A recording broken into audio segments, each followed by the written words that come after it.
Buenos días a todos. En esta mañana me complace presentarles al doctor Miguel Pérez Ferra de la Universidad de Yale en España y al doctor Ramón Mínguez Vallejos de la Universidad de Murcia en España. Los doctores van a dictar la conferencia a dos voces, Identidad profesional docente en tiempos de incertidumbre. Me voy a permitir presentarles un poco del trabajo que ellos han realizado. El doctor Miguel Pérez Ferra es maestro de enseñanza primaria, licenciado en filosofía y en pedagogía, doctor en ciencias de la educación con sección pedagógica, con mención del premio extraordinario. Ha ejercido la profesión de maestro, profesor de secundaria, orientador y profesor universitario, siendo profesor titular y catedrático de la universidad. Su adscripción es a la Universidad de Yale, siendo sus líneas de investigación identidad profesional docente, formación en competencias e investigación ontoepistemológica en didáctica general. Está en posesión de 4 sexenios de investigación y 5 tramos autonómicos por la Junta de Andalucía hasta finales del 2021. Ha sido coordinador general de la Red Iberoamericana para el Desarrollo de la Identidad Profesional Docente. El doctor Ramón Mínguez Vallejos es catedrático de la universidad en el área de Teoría e Historia de la Educación de la Universidad de Murcia, doctor en Filosofía y Ciencias de la Educación por la Universidad de Valencia, es docente universitario desde 1982. En 1986 recibe la condición de profesor titular de la escuela universitaria y en 1993 es profesor titular de la universidad. En el 2012 recibe la acreditación a cátedra de universidad y accede en el 2017. Ha recibido el reconocimiento de 6 quinquenios de evaluación docente positiva. Ha participado en numerosos proyectos de innovación docente y en la publicación de textos docentes. Ha sido invitado en numerosos cursos de formación y actualización del profesorado de educación primaria, secundaria y universitaria. Ha dirigido más de 40 trabajos de graduación, de licenciatura, grado y máster. Ha participado como docente invitado en varios másteres oficiales de universidades españolas. Ha sido profesor visitante en el Instituto de Educación de la Universidad de Londres. Ha ocupado en varias ocasiones la cátedra distinguida en el Colegio de Ciencias Sociales y Humanidades de la CETIS Universidad en México, en donde ha participado en 2 ediciones del doctorado en Educación y Valores. Solo es un poco de lo que ambos doctores han trabajado. Les damos la palabra, les damos la cordial bienvenida. En este momento escucharemos la conferencia a dos voces, Identidad profesional docente en tiempos de incertidumbre. Bienvenidos, adelante. Buenos días a todos. Mi nombre es Ramón Mínguez. Soy el primero y primerizo en este encuentro, en este seminario Horizontica, y me corresponde, pues, como no, y en primer lugar, en primer lugar, dar las gracias. Permítanme, por cercanía y después por lejanía, en primer lugar al doctor Miguel Pérez Ferra, pues la invitación que me cursó, y posteriormente el doctor Manuel Salvador Saavedra regalado, pues participar en este seminario Horizontica. Por lo tanto, yo me estreno en este ruedo que espero que sea de lo más fructífero posible. Quiero también dar las gracias, pues, a las instituciones, a los cuerpos académicos, a los representantes que han hecho posible este evento y que, pues, me han dado la oportunidad de salir, de ofrecer, pues, lo que en esta parte de España, en la Universidad de Murcia y particularmente en el grupo de investigación que actualmente coordino, Educación en Valores, pues estamos trabajando durante años en un modelo, por supuesto, que encaja perfectamente en las coordenadas de este seminario, en un modelo que tiene bastante de utopía, pero también bastante de realidad, ¿no?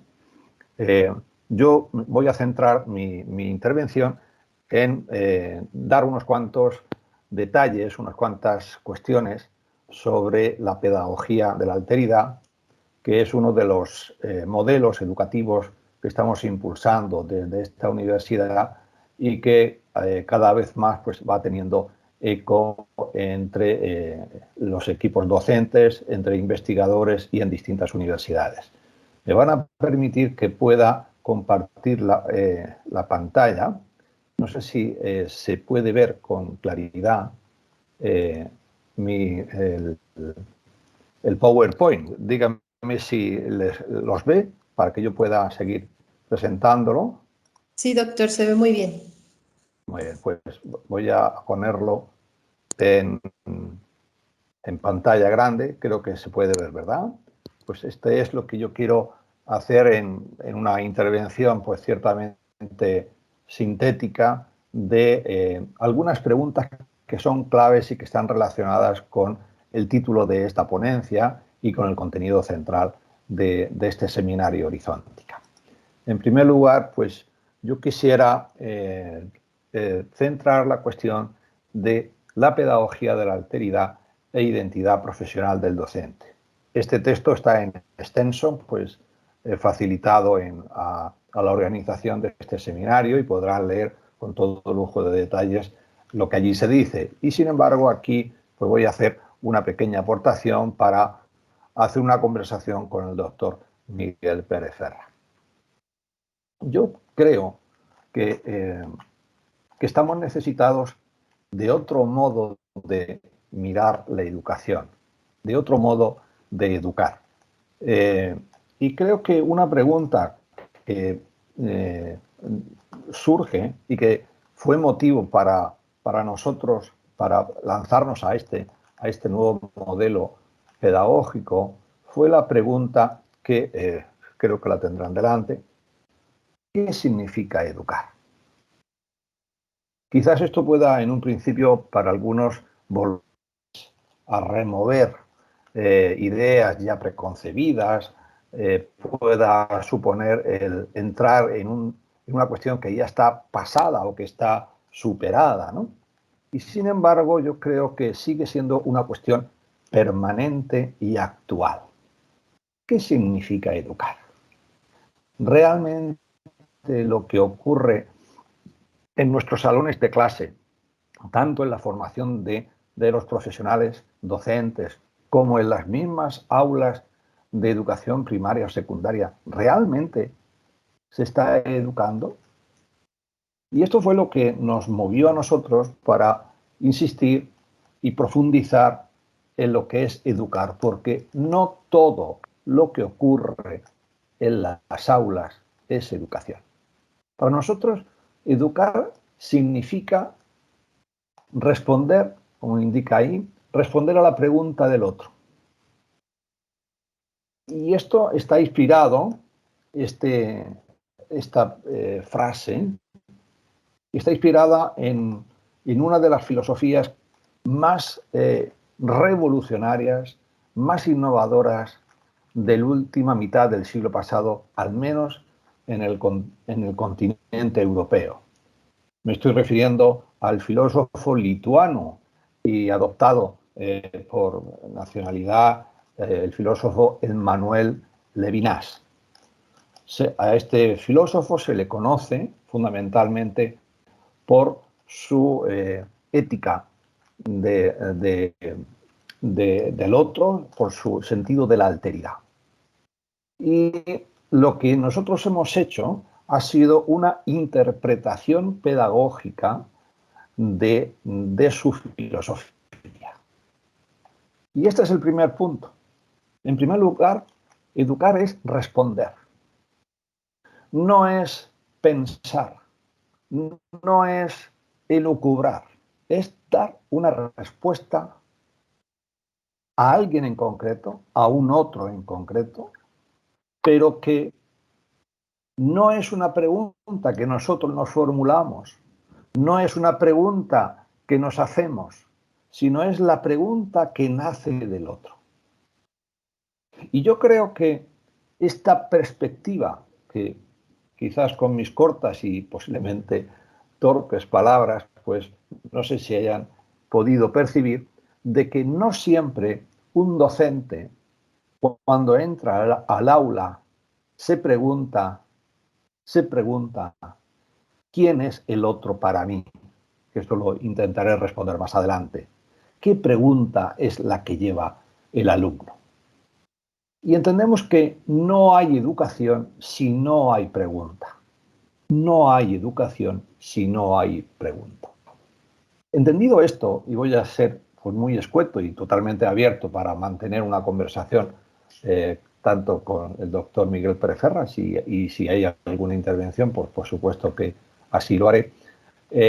Educar fundamentalmente es un encuentro ético, no es un imperativo legal, no es una profesión solamente, es un encuentro ético, un encuentro en donde el docente se ofrece a responder a la pregunta que lleva el alumno en su interior.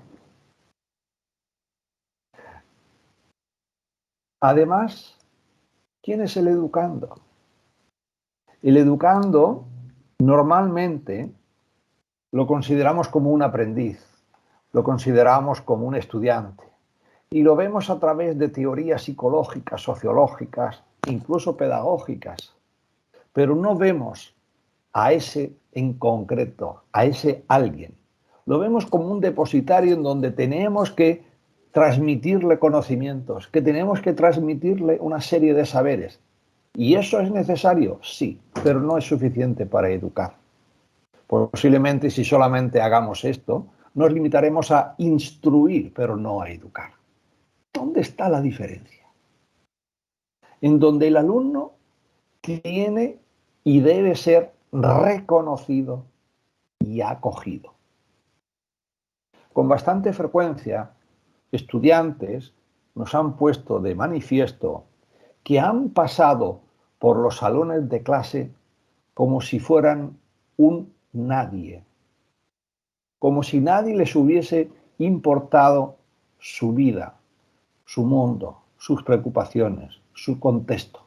Es decir, han sido recibidos en el aula, pero han pasado de largo y no han preguntado por su vida.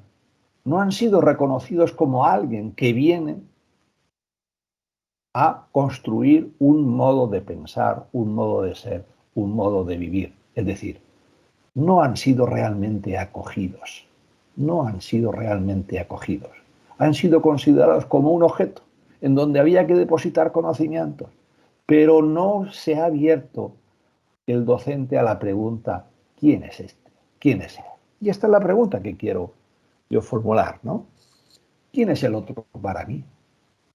Y lo hago extensivo a cualquier docente, desde la escuela primaria, desde la escuela infantil, hasta los niveles más superiores de formación. Estoy refiriendo a la universidad. ¿Quién es ese que está delante de mí, yo como docente? ¿Quién es el otro para mí? Y hay dos respuestas, hay dos posibles respuestas.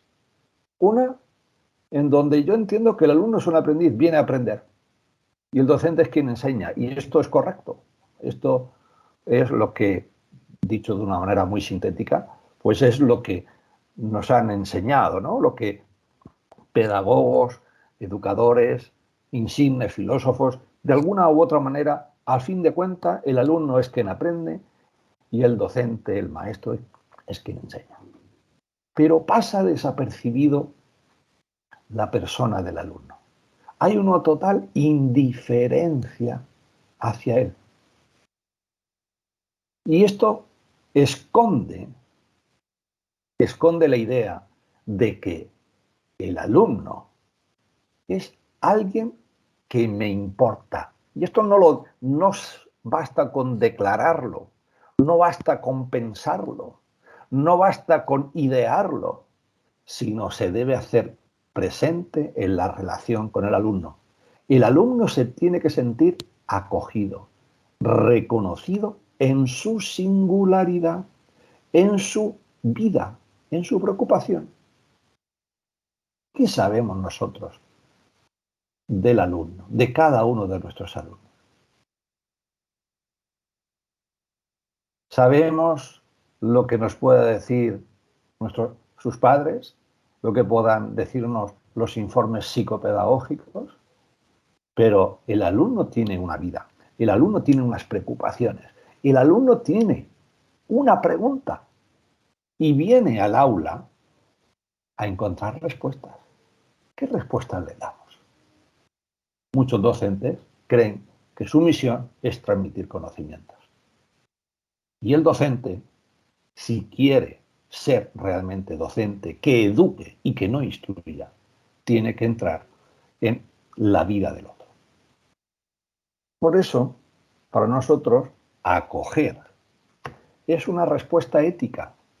Es decir, es hacerse cargo de él, responsabilizarme, pero no en el sentido kantiano, no en el sentido de un deber abstracto, sino hacerme cargo de él en concreto, de su circunstancia y de su contexto. Y es a partir de ese punto, donde comienza la educación. Todo lo que no sea esto, desde la óptica de la pedagogía de la alteridad, no es educar, es instruir, es adoctrinar, es enseñar, pero no educar. No es educar.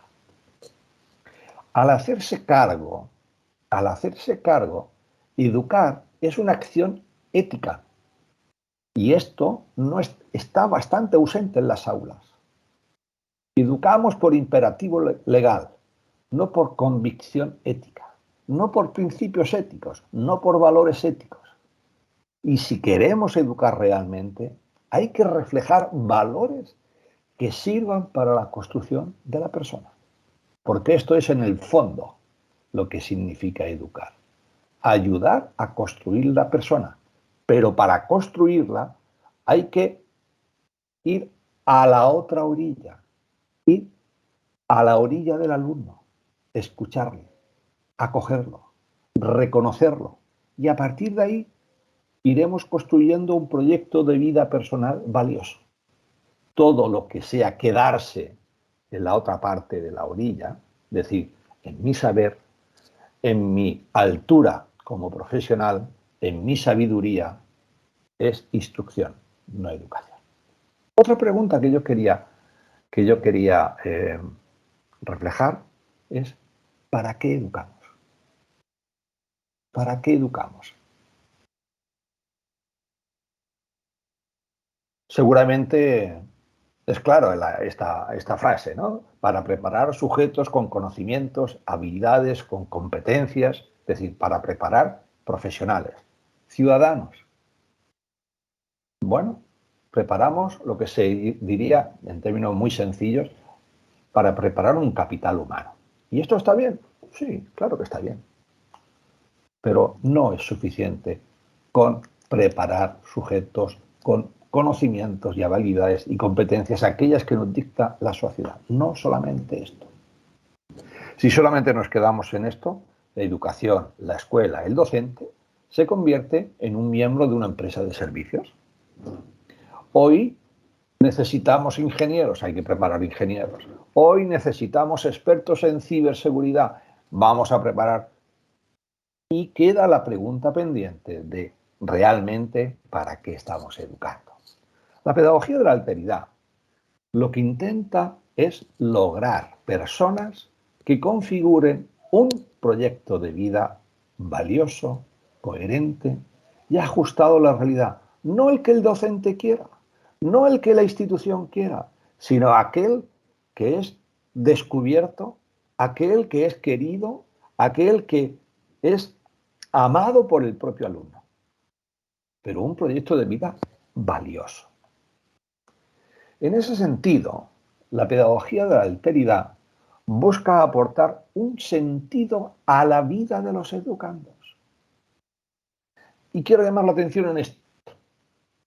¿Realmente los docentes se preocupan porque los educandos, los alumnos, encuentren un sentido a su vida. Yo creo que los alumnos están necesitados de una escuela que le aporte saberes, que duda cabe, pero para que desarrollen un proyecto de vida en su persona. No necesitan saber mucho, no necesitan saber más, no necesitan saberlo todo, sino aquellos saberes que le permitan dar respuestas para que puedan construir un proyecto de vida en su persona. En ese sentido, la escuela, cualquier institución escolar, debería ser un espacio, debería generar un clima, debería generar un ambiente en donde se generen espacios, ambientes en donde todo lo que se hace tenga un sentido. Les debo confesar y les debo comunicar, y esto lo saben ustedes por experiencia propia, que muchos estudiantes perciben que lo que hacen en la escuela, que lo que aprenden en la escuela, es un cúmulo de sinsentidos. Y esto no debería ser la escuela. Digo la escuela como cualquier institución escolar. La escuela debería ser un lugar, no debería ser un lugar sin sentido. Y en ese sentido, y en esta orientación, creemos que la pedagogía de la alteridad es un modo de educar en y desde valores éticos. Valores de la acogida, respeto. Valores de la compasión y la solidaridad. Valores de justicia. Valores de diálogo y de paz. Y seguramente alguno de ustedes estará pensando, bueno, pues esto lo hemos declarado, lo hemos proclamado, lo hemos dicho, lo hemos puesto en nuestro proyecto educativo. Miren, los valores no solo son ideas, no solo son ideales a los que aspiramos en nuestra vida, tampoco son conocimientos de lo que vale para la vida en común, para formar ciudadanos. Miren, los valores no son, los valores valen. Los valores no son principios solamente, son fundamentalmente creencias que se expresan en el comportamiento y en las relaciones humanas. Dicho de una manera un poco rápida y sencilla, los valores, si son valores, tienen que hacerse carne, tienen que reflejarse en nuestro caso, lo que estamos hablando, en el docente. Si hablamos de acogida, no tenemos que pensar en la acogida, sino mostrar la acogida en personas concretas con gestos concretos. Si hablamos de solidaridad, nosotros tenemos que reflejar la solidaridad en nuestro comportamiento con los alumnos, no solamente con declaraciones. En ese sentido, es muy importante la experiencia y la vivencia del valor. Y en este papel el docente tiene una función clave. La figura del docente es imprescindible. Con su testimonio, el docente acoge, escucha, dialoga, es compasivo, es justo, es solidario o muestra comportamientos pacíficos. De ese modo, podremos salir de esa sensación de que la escuela instruye para entender que la escuela, y concretamente el docente, educa, porque hace vida profesional del docente de aquellos valores, de aquellas realidades que realmente son las que creen. Si no es así, posiblemente seguiremos instruyendo, posiblemente seguiremos transmitiendo conocimientos, pero no estaremos educando. Y con estas palabras, pues creo que casi llego al tiempo que me corresponde, de tal manera que doy la palabra o paso la palabra bien a la coordinadora o al doctor Miguel Pérez Ferra. Muchas gracias por su atención. Bien, pues darle las gracias, reiterar mi agradecimiento al Comité Científico y al Comité Organizador de la Escuela Normal Superior Oficial de la Escuela Normal Superior de Michoacán, de Morelia, también, bueno, sobre todo por la aportación, por el compromiso que está teniendo con la Red Iberoamericana para el Desarrollo de la Identidad Profesional Docente, en el sentido de que es un empeño de humanizar la educación, como ha venido a aludir el doctor Mínguez, ¿no? El doctor Mínguez, que me ha precedido en el uso de la palabra, que me ha abierto líneas de expresión y de reflexión en esta intervención mía, y que es un excelente profesional y que me honra con su amistad desde hace más de 35 años, cuando yo estudiaba en la Universidad de Murcia. Bien, quisiera, en el sentido del que él ha intervenido, quisiera indicar varios aspectos. La identidad, lo que es la pedagogía de la alteridad, se entiende en el sentido de que integra un compromiso con el estudiante, un compromiso que supone acogida, y esa acogida plantea al docente o a la docente exigencia, formación pedagógica y compromiso ético. Si no hay exigencia, no podemos reflexionar. Si no reflexionamos, no podemos determinar cuáles son nuestras carencias, nuestras posibilidades y sobre cómo tenemos que rectificar, reconducir nuestra acción docente, porque es algo continuado. Y es algo continuado porque cuando hablamos de las ciencias pedagógicas estamos hablando de ciencias probabilísticas, que no están determinadas por la relación de causa-efecto. Por tanto, se necesita en la exigencia ser reflexivo para pensar sobre qué, sobre cómo estamos haciendo las cosas, sobre cómo podemos modificarlas y mejorarlas, y cómo llevar a cabo el sentido ético, que es reflexionar sobre la filosofía moral, ¿eh? de lo que se está viviendo en la sociedad y cómo pueden los alumnos interiorizar, asumir, que es muy distinto de implementar, que es muy distinto de adoctrinar, porque entonces no estamos formando. En cuanto al compromiso ético, es algo que viene directamente de la exigencia. ¿Y en qué consiste? En fundamentar los principios morales. Es decir, no se trata de exponer a los alumnos, de vivir en esa comunidad de aprendizaje que es la escuela. No se trata de que los alumnos solamente oigan, escuchen, que esto se ha prodigado mucho en nuestras etapas anteriores de la educación, principios morales, no, sino examinarlos, justificarlos, no solo el maestro o el profesor, sino con todos los alumnos, y llevarlos a la práctica, ejerciendo los valores, como decía el doctor Mínguez. Un valor no es una entelequia, el valor es en la medida que se representa.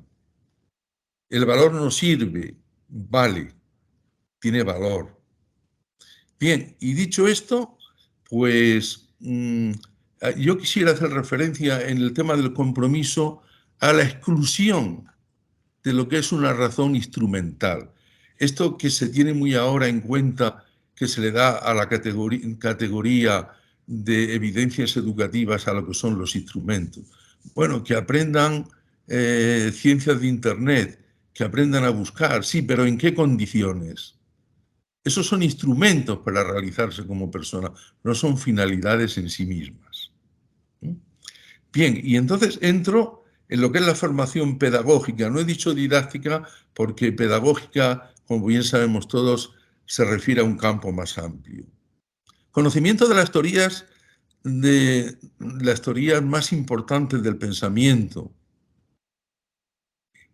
Ese desconocimiento ha llevado a que, como en una ocasión escribíamos la doctora Beatriz Sierra, que ahora después intervendrá, y yo, en la revista de educación del Ministerio de Educación de España, hace que hagamos de la ciencia didáctica de hacer de una ciencia práctica a una práctica sin ciencia, de saber lo que hacemos a ir a la intuición, a la mera intuición o a la ocurrencia. Por otra parte, también considerar la importancia que reviste las ciencias de Internet, las ciencias de diseño de Internet. No se trata de entrar en un campo amplísimo de posibilidades de buscar información, ahora profundizaré un poco más en esto, sino saber qué se busca, en qué plataformas, con qué condiciones, de modo que se preserve la convergencia con el hecho educativo que estamos desarrollando en esa búsqueda y también el sentido ético, que ahora veremos las consecuencias que tiene el no preservarlo. Y por último, esa última fase de los procesos interdisciplinares que concita la definición de esos procesos desde lo que yo ya he estado indicando, refiriendo en estos momentos, a una teoría del conocimiento complementada con lo que es la ética educativa. En este caso me refiero al realismo filosófico, y ahora diré por qué. Bien, y dicho esto, cuando hablo de exigencia, estoy refiriéndome, como he dicho antes, al sentido ético. Justificación y aplicación a la vida de los estudiantes, a su realidad escolar, de principios morales que se adaptan a los ámbitos de la vida social en los que se desenvuelven. Y eso supone una deliberación con los alumnos. Como he dicho antes, no se transmiten verbalmente, se viven, viviendo los valores. Y se reflexiona sobre esto, sobre el análisis de la práctica docente y del aprendizaje, no solo por el profesor, sino por el profesor y por los alumnos. Se piensa en diferentes propuestas docentes por parte del profesor para sus alumnos a partir de la observación del grupo, es decir, de su singularidad, de su realidad cultural, de sus estilos de aprendizaje, etcétera, etcétera. Por tanto, no se implementa ni se impone, sino que se comparte y se desarrolla. Es una corresponsabilidad entre profesores y estudiantes. En la formación pedagógica ya me he referido antes a los tres ámbitos. Dimensión ontológica. El profesor debe conocer la naturaleza de la ciencia que explica, porque si no, no se pueden establecer clasificaciones. Es que si no, no se puede enviar mensajes a la didáctica de qué es lo que demandamos desde esa ciencia, metodológicamente hablando, para que la didáctica nos lo aporte y aplicarlo a la enseñanza y al aprendizaje de esa ciencia. Desde una dimensión epistemológica, porque si no atendemos a la epistemología, no podemos desarrollar métodos ni estrategias metodológicas que pasado un tiempo sean refrendadas y se conviertan en métodos. Y no menos sucede con la dimensión nociológica, que es acercarse al conocimiento no teórico de esa ciencia, que eso es lo que hace la epistemología, sino a las estructuras, a los procesos del conocimiento por parte de los estudiantes, desde esas perspectivas desde las que hemos estado hablando, desde sus estilos de aprendizaje, desde su realidad cultural y social, etcétera, etcétera. Esto es lo que nos permitirá aportar demandas a la didáctica general. ¿Para qué? Para que nos ofrezca posibilidades metodológicas para llevarlas a cabo. Pero si no conocemos las metateorías de las ciencias que enseñamos, pues no saldremos, como he dicho antes, de la mera intuición o iremos incluso a la ocurrencia. Conocimiento de las teorías, bueno, he repetido aquí, de las teorías del pensamiento más representativas. He dicho a partir del realismo, de un realismo ético.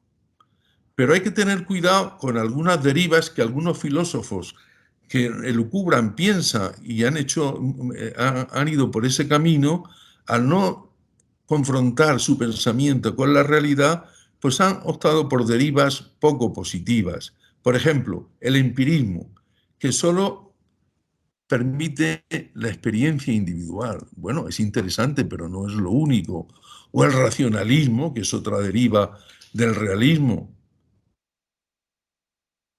donde solamente se valora los elementos meramente subjetivos del pensamiento de la persona. ¿Y qué consecuencias ha tenido eso?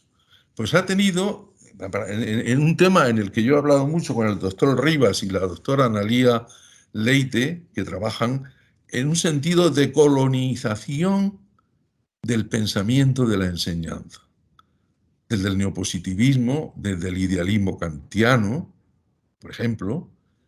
¿Y qué hacen? Pues que el maestro, la maestra o el profesor o la profesora, los normalistas, no se enteren de qué está pasando. ¿Y qué es lo que está pasando? Pues ya lo decía Foucault en 1990. Las consecuencias de esto son una gobernanza colonializante por parte de la administración que pasa de su función mediacional a una función mediatizante, donde los profesores, los maestros, las maestras quedan reducidos a una actividad meramente implementadora y no gestionan. Consecuencias de ello son, por ejemplo, la estimación y eidética de lo experimentable, donde los descubrimientos que se van alcanzando sobre las ciencias naturales se aplican a las realidades culturales y sociales con un planteamiento subvertido, arbitrario, determinado por instancias muy superiores incluso a las realidades de los estados nacionales. O el realismo ingenuo, en el que el maestro o la maestra piensa que las cosas son así porque se han repetido desde hace mucho tiempo y continuamente se plantean de ese modo, sin poder reflexionar sobre por qué son así o no son así, reduciendo la epistemología a un empleo meramente declarativo. Y por eso la educación está como está y hay ese proceso que no ha surgido todavía de carácter decolonial al que hacía referencia antes y que el doctor Rivas escribe con mucha profusión. Bien, en este sentido yo quisiera hacer referencia a los procesos holísticos de definición de la metodología. Cuando el maestro o la maestra conocen, el normalista, conocen lo que es la esencia de la realidad de las ciencias que van a enseñar, surge un proceso holístico de carácter metodológico, cuya ciencia micro y el planteamiento, digamos, unidisciplinar lo define la didáctica general. Esa es la ciencia micro. Y las ciencias, como he dicho antes, aplicadas, le aportan mensajes, le aportan demandas. Esto es lo que yo necesito, desde el punto de vista nosiológico, epistemológico y ontológico, por supuesto. Y entonces la ciencia aporta un caudal de metodologías que desde la investigación básica tiene que ir renovando, ampliando, en función de las necesidades, de las demandas que le plantea la sociedad. ¿Y cómo no considerar las ciencias de Internet, la web? Por varias cuestiones. La primera es que desde la sociedad del conocimiento, la mayoría de los recursos que ahora se están utilizando son recursos 2D, 3D, de realidad virtual, de realidad aumentada, son recursos, pero también nos facilitan información. Y ahí está el problema, uno de los problemas. Es decir, nosotros estamos demandando a las ciencias de Internet la confluencia de su creatividad científica con la innovación tecnológica. Pero claro, construir un corpus metateórico en la ciencia de Internet no es darle al dedo pulgar y al índice y que ya se cree, eso necesita un tiempo. Y entonces estamos desprovistos de que esas realidades científicas de Internet hayan podido desarrollar de modo consolidado esas acciones que faciliten el efecto bidireccional de lo que son los recursos que plantean a la educación. De una parte, que la didáctica les plantee a esas ciencias qué quieren y que esas ciencias desde la web den sugerencias a la didáctica de nuevos recursos para poder mejorar. ¿Los tiene? Sí, pero no los tiene catalogados para las necesidades metodológicas. ¿Y esto a qué conlleva? Pues conlleva a que en muchas ocasiones, como ha dicho el profesor Mínguez en algunos de sus escritos, se pase de una acción técnica a una acción tecnologizada. Es decir, que los métodos didácticos sean sustituidos por las fases de un ambiente virtual de aprendizaje que lo mucho que puede hacer es desarrollar procesos racionales, incluso adquirir conocimiento, pero un conocimiento de una realidad instrumental y no de ese salto cualitativo que demanda el conocimiento, que es la observación, la intelectualización que hacen las personas para aplicarlo a su vida y a la sociedad en la que viven.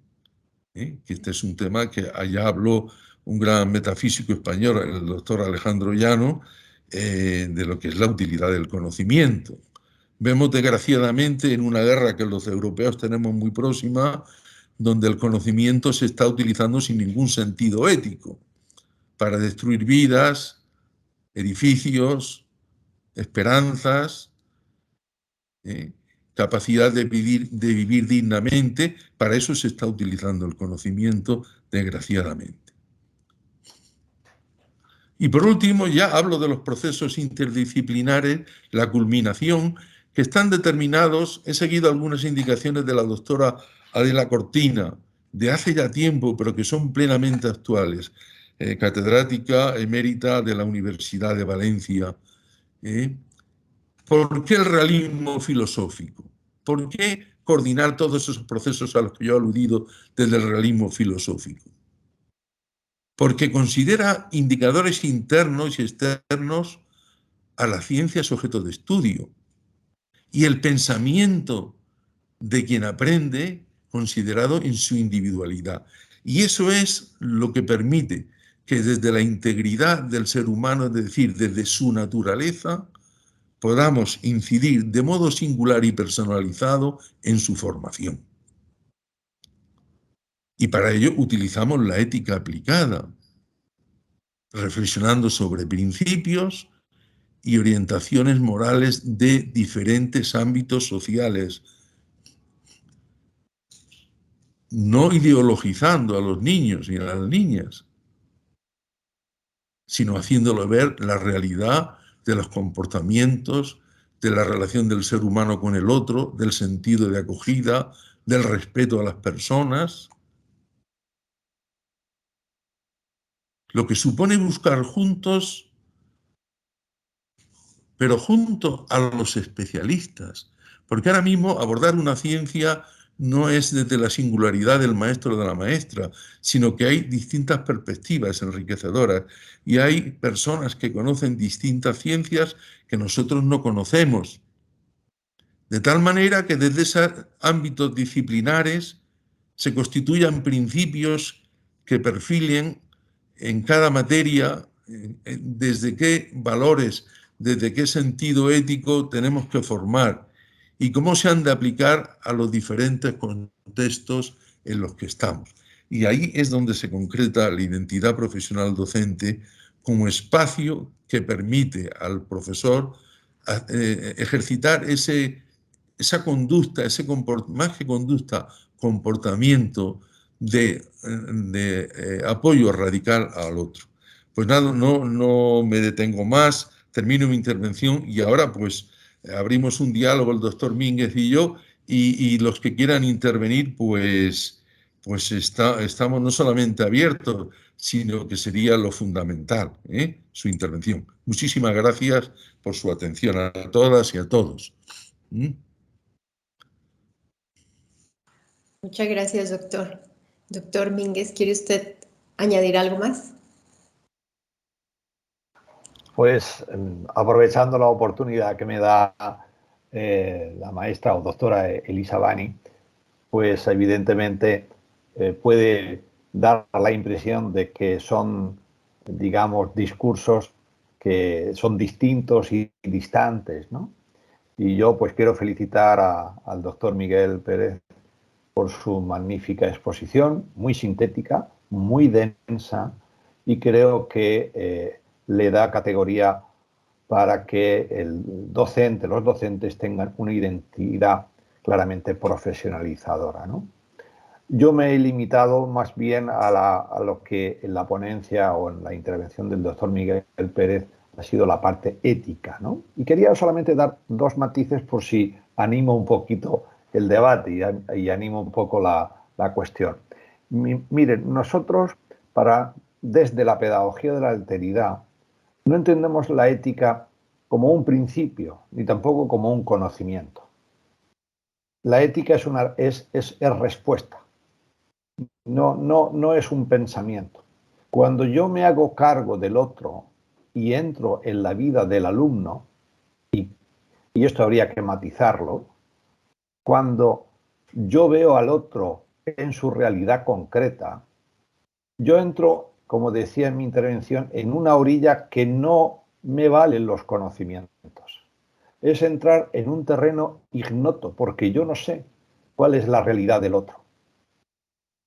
Y esto nos pone en una situación de incertidumbre, porque vivimos en un tiempo de incertidumbre, y esto era uno de los lemas de esta primera parte del seminario, porque no hay respuestas prefabricadas, sino que las vamos fabricando en la relación con el otro. Y esto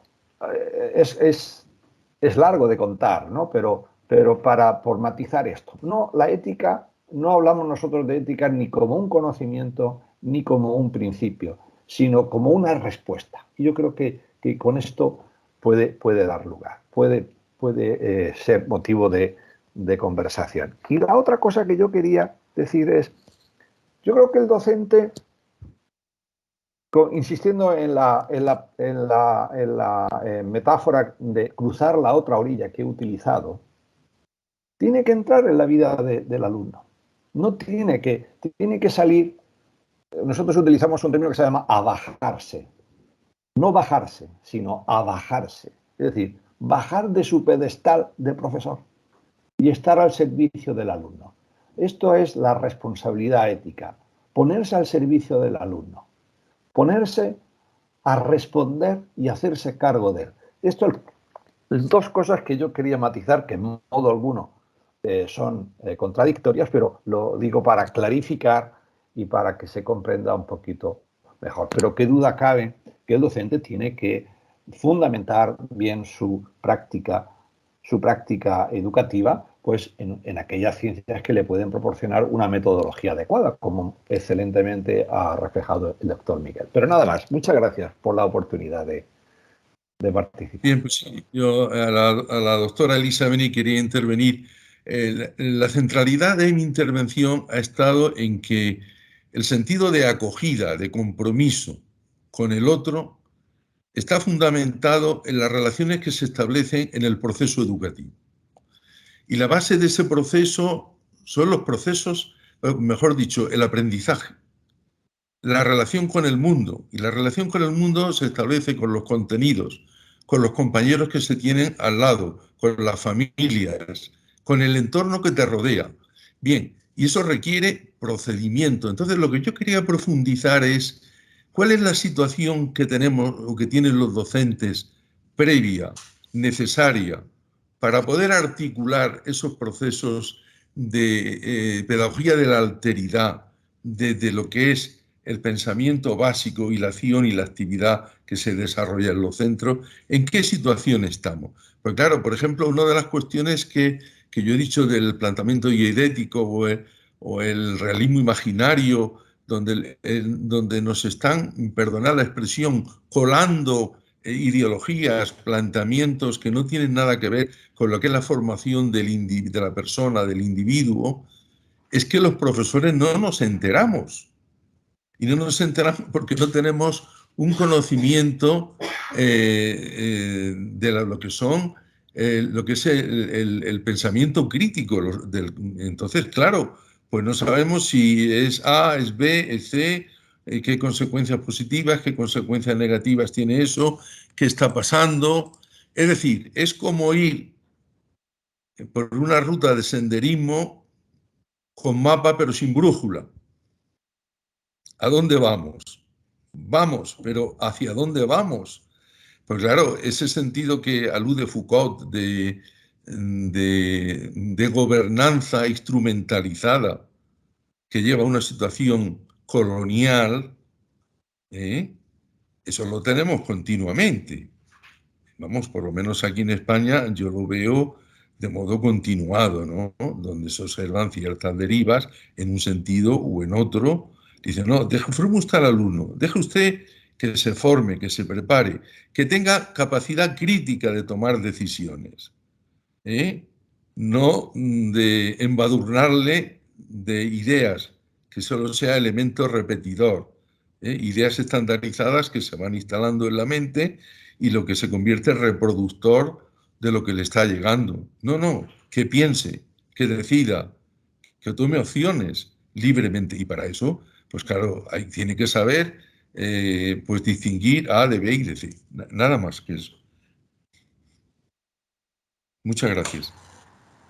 Muchas gracias. Queremos dar la oportunidad, si existe alguien del auditorio que quiera tener alguna pregunta, alguna intervención, incluirse al diálogo. Bueno, si no es así, sí quiero reconocer la participación del doctor Pérez Ferra y del doctor Ramón Mínguez, quien amablemente nos han compartido desde dos perspectivas los elementos que desde su punto de vista conforman la identidad profesional docente en tiempos de incertidumbre. Por un lado, pues escuchamos aportaciones desde la pedagogía de la alteridad, con dos preguntas claves que cada profesor debemos de plantearnos en algún momento de nuestro quehacer educativo. ¿Qué es educar y para qué educar? Y entonces se abren brechas como el sentido a la vida de nuestros estudiantes desde un encuentro ético y en este quehacer de responder la pregunta del otro y construir la otredad desde un respeto y reconocimiento a la singularidad del estudiante, entendiendo pues que conformamos y abonamos al sentido de la vida de nuestros estudiantes en y desde los valores éticos. Pero también debemos de reconocer que nuestro estudiante debe de tener un compromiso, y un compromiso en el sentido ético. También escuchamos pues que enseñar requiere un compromiso del profesor desde la metateoría. Como profesores debemos abonar en las tres dimensiones: la ontológica, la epistemológica y la nociológica. Cuando se conoce este proceso, surge un proceso holístico de definición metodológica, lo cual pues nos asegura un paso y un proceso mucho más sistemático y fundamentado. Se reconocen procesos interdisciplinarios desde el realismo filosófico, pero también una ética aplicada, esta que ya habíamos reconocido. Existe la identidad profesional a partir pues del aprendizaje y la relación con el mundo como un procedimiento. Doctores, les agradezco mucho sus palabras, nos han dejado mucho para reflexionar, mucho para debatir, para reconstruir, para vernos como profesores de los distintos niveles que aquí nos encontramos, así como investigadores que nos engalanan con su presencia. Si nadie más tiene algo más que comentar, quiero decir que desde la Escuela Normal Superior de Michoacán, la Asociación Universitaria Iberoamericana de Posgrado, Iberoamericana de Investigadores para el Desarrollo de la Identidad Profesional, queremos otorgar el presente reconocimiento al doctor Miguel Pérez Ferra de la Universidad de Jaén, España, y al doctor Ramón Mínguez Vallejos de la Universidad de Murcia, en España, por su participación con la conferencia a dos voces denominada Identidad Profesional Docente en Tiempos de Incertidumbre, el día 24 de marzo del presente año, en el marco del seminario Horizontica, la Utopía Posible 2022 en Morelia, Michoacán, México. Doctores, muchas gracias. Nuestro reconocimiento, nuestro agradecimiento por compartir sus conocimientos. Muchas gracias.